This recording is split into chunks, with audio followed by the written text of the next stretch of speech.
যার সঙ্গে সঙ্গে দলীয় রানকে দাঁড়ালো 76। 7 ওভার শেষে 76 রান 4 উইকেট হারিয়ে বর্ধমান শিশির সাথী ফাউন্ডেশন আজ প্রথম সেমিফাইনাল মুখোমুখি শিশির সাথী ফাউন্ডেশন।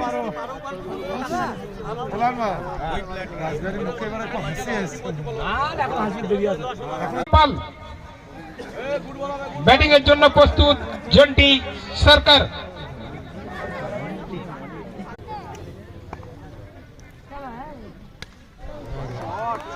সুন্দর শট জন্টি সরকারের ব্যাট থেকে 6 রান।